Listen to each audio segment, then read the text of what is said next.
Coloured gemstones, carat-for-carat, are frequently worth more than the finest diamonds. Gemfields is a coloured gemstone mining and marketing company. The opportunity that exists in coloured gemstones is a very, very substantial one. We are 100% a luxury good business. If you go up and down the Bond Street or any of the important jewellery streets and you look in the windows, you'll see coloured gemstones as much as you see the pure white diamonds. Until around 1940s, global coloured stone sales was very much on par with global diamond sales. Once you've had a coloured television set, you never go back to black and white. In order to build a great coloured stone mining company, we have Kagem. We are 75% partners in that mine with the government of Zambia. So the government and the people of Zambia are 25% partners with us.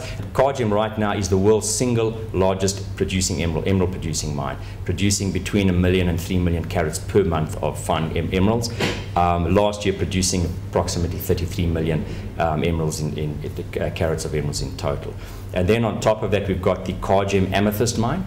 That's also in Zambia. In that mine, we're 50% partners with the government. So Gemfields is a 50% partner, and the government and people of Zambia 50%. And there we're producing about 120 tons a month of amethyst. Now, while amethyst is a semi-precious or a lower value stone, higher volume, and emeralds is a high value in a much more precious stone, they're both very important in our business model from a strategic point of view, because the one, if you're a high-end jeweler, it's very important that you have high quality emeralds, rubies and sapphires in your product line, because that gives you your status.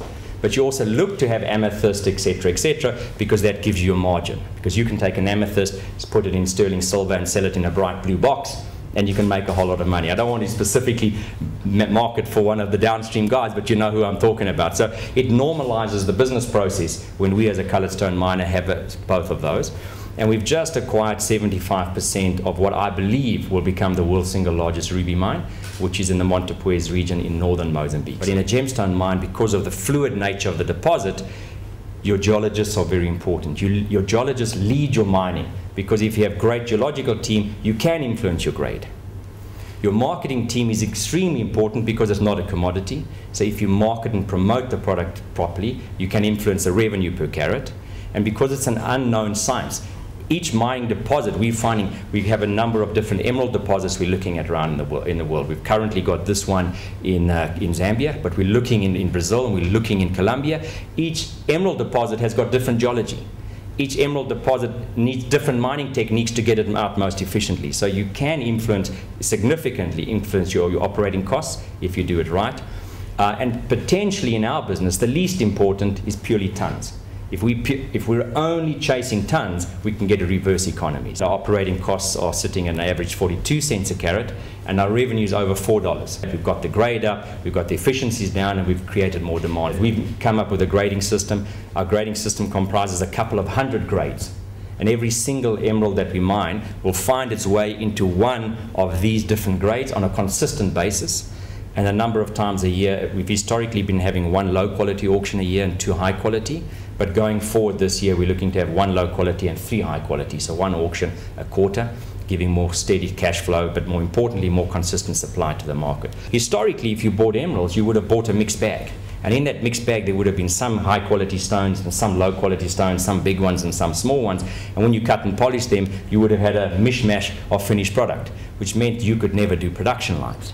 You'd always do bespoke one-off pieces. But if you see 10,000 stones like that, and you know with a certainty that for every stone like that, when I've cut and polished it, I'll end up with 2 stones like that.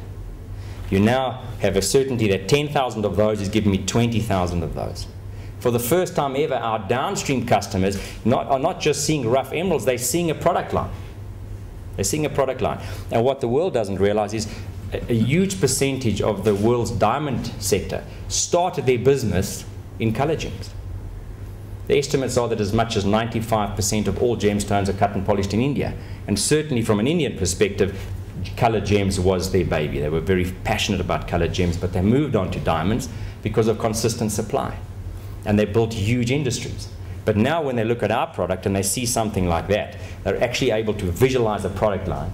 And where their product line right now is purely white, With that, they don't even have to swap every stone. They just swap every 5th stone or every 10th stone, and they've now doubled their product line. So where they had a white or a diamond product line, they've now got a white and a green. And then thanks to our amethyst, they now can have a white, a green and a purple. And with the ruby mine still soon coming online, they can have a white, a green, a purple and a red.